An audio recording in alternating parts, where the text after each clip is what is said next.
ರವೆ ಉಂಡೆ ಮಾಡೋಕ್ಕೆ ರೆಸಿಪಿ: ಬೆಲ್ಲ, ಹಾಲು, ಏಲಕ್ಕಿಕಾಯಿ, ಒಣ ಕೊಬ್ಬರಿ ತುರಿದಿಟ್ಕೊಂಡಿದ್ದೀನಿ. ರವೆ ಹುರ್ಕೋಬೇಕು. ಇವಾಗ ತುಪ್ಪ, ದ್ರಾಕ್ಷಿ ಗೋಡಂಬಿ ಚಿಕ್ಕ ಚಿಕ್ಕದಾಗಿ ಕಟ್ ಮಾಡಿ ಇಟ್ಕೊಂಡಿದ್ದೀನಿ ನಾನು. ತುಪ್ಪ 1 ಸ್ಪೂನು,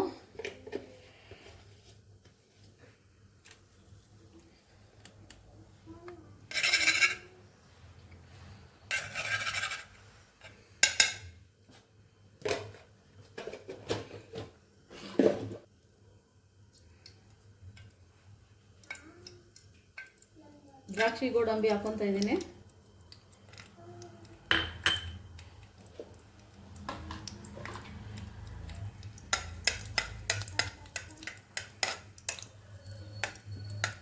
ಒಂದು ಸ್ವಲ್ಪ ಫ್ರೈ ಮಾಡ್ಕೊತೀನಿ, ಜಾಸ್ತಿ ಬೇಡ, ಸ್ವಲ್ಪನೇ ಫ್ರೈ ಮಾಡ್ಕೊತೀನಿ. ನಾನು ಬೆಲ್ಲದ ರವೆ ಉಂಡೆ ಮಾಡ್ತಾಯಿದ್ದೀನಿ. ನಮ್ಮನೆ ಸ್ವಲ್ಪ ಸಕ್ಕರೆ ತಿನ್ನೋದು ಕಮ್ಮಿ, ಅದಕ್ಕೆ ಬೆಲ್ಲದ ರವೆ ಉಂಡೆ ಮಾಡ್ತಾಯಿದ್ದೀನಿ.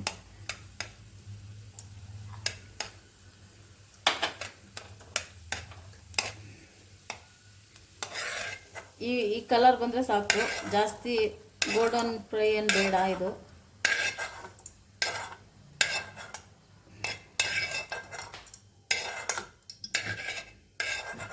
ಚಿಕ್ಕ ಚಿಕ್ಕದಾಗಿ ಈ ಥರ ಕಟ್ ಮಾಡ್ಕೊಂಡು ಹಾಕೊಂಡ್ರೆ ಮಿಕ್ಸ್ ಮಾಡೋದಾಗ ಇದಾಗಲ್ಲ, ಅದಕ್ಕೋಸ್ಕರ. ಇವಾಗ ರವೆ ಹಾಕ್ತಾಯಿದ್ದೀನಿ. ತುಪ್ಪ ಐತೆ ಅದರೊಳಗಡೆ. ಇದರಲ್ಲಿ 2 ಕಪ್ ರವೆ, 1 ಕಪ್ ಹಾಕಿದ್ದೀನಿ. 2 ಕಪ್ ರವೆ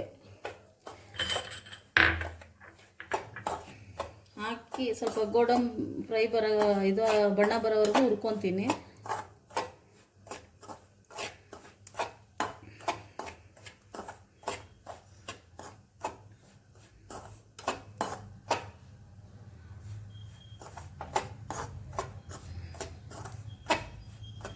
ಈ ಕಲರ್ ಬರಬೇಕು. ಇನ್ನೂ ಸ್ವಲ್ಪ. ನಾನು ಚಿರೋಟಿ ರವೆ ತೊಗೊಂಡಿದ್ದೀನಿ.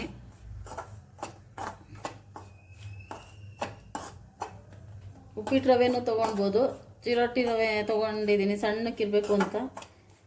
ಅದು ಸ್ವಲ್ಪ ಒಂದೊಂದ್ಸತಿ ಒಡೆದೋಗುತ್ತೆ ಉಪ್ಪಿಟ್ಟು ರವೆ ತೊಗೊಂಡ್ರೆ. ಬೆಲ್ಲ ಹಾಕಿದ್ದೀನಿ. ನೀರು ಹಾಕಿ ಒಂದು ಸ್ವಲ್ಪ ಕುದಿಸ್ಕೊತಾ ಇದ್ದೀನಿ ಬೆಲ್ಲ ಇಟ್ಕೊಂಡಿದ್ದೀನಿ ಕರಗಿಸ್ಕೊಳ್ಳೋಕ್ಕೆ. ಇಲ್ಲಿ ರವೆ ಹುರ್ಕೋತಾ ಇದ್ದೀನಿ.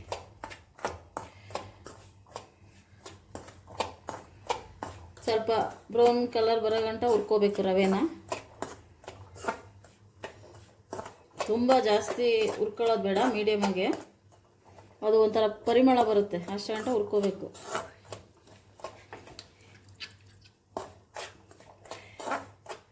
ಸಕ್ಕರೆ ತಿಂದು ಬೇಜಾರಾಗೋರಿಗೆ ಈ ಥರ ಬೆಲ್ಲದ ಮಾಡ್ಕೊಂಡು ತಿಂದು ನೋಡಿ. ಪ್ರೇಮ ಕಿಚನ್ ಲೈಕ್ ಮಾಡಿ, ಸಬ್ಸ್ಕ್ರೈಬ್ ಮಾಡಿ.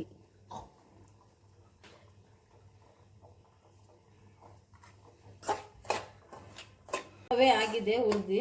ಇವಾಗೆಲ್ಲ ಮಿಕ್ಸ್ ಮಾಡ್ಕೊಳ್ಳೋಣ, ಉಂಡೆ ಕಟ್ಟೋಣ. ರವೆ ಹಾಕೋತಾ ಇದ್ದೀನಿ. ರವೆ ಉಂಡೆಗೆ ಹುರಿದಿರೋ ರವೆ, ದ್ರಾಕ್ಷಿ ಗೋಡಂಬಿ ಹುರ್ಕೊಂಡಿರೋದು ಚಿಕ್ಕ ಚಿಕ್ಕದಾಗಿ ಕಟ್ ಮಾಡಿ ಹಾಕ್ಕೊಂಡಿದ್ದೀನಿ. ಒಣ ಕೊಬ್ಬರಿ, ಏಲಕ್ಕಿಕಾಯಿ 2-3,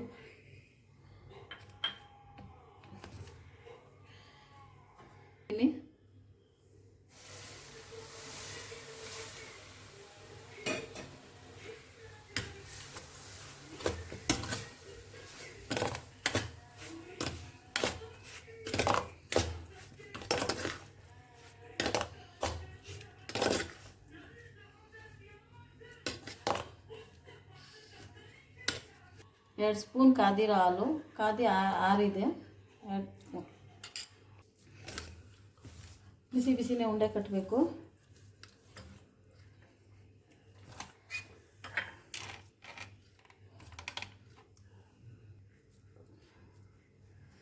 ನಮ್ಗೆ ಯಾವ ಸೈಜ್ ಬೇಕು ಆ ಸೈಜ್ ಮಾಡ್ಕೊಳ್ಳಿ. ನೋಡಿ, ಬೆಲ್ಲದ್ದು ರವೆ ಉಂಡೆ.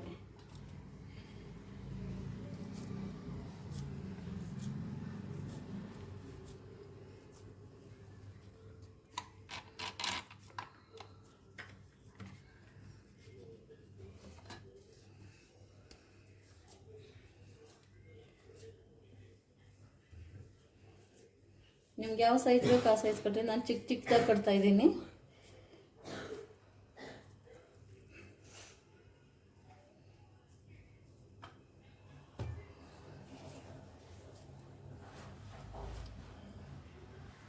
ಚಿಕ್ಕದು ರವೆ ಉಂಡೆ ಬಿಸಿ ಬಿಸಿ ಸುಡ್ತಾ ಇದೆ, ತುಂಬ ಕಟ್ಟೋಕ್ಕೆ ಕಷ್ಟ.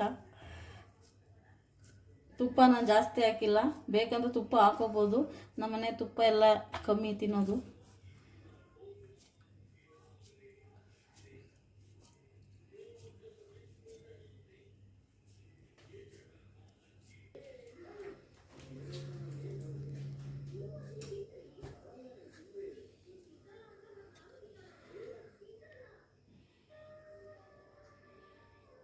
ಬಿಸಿ ಬಿಸಿಯಾದ ಬೆಲ್ಲದ ರವೆ ಉಂಡೆ ರೆಡಿ.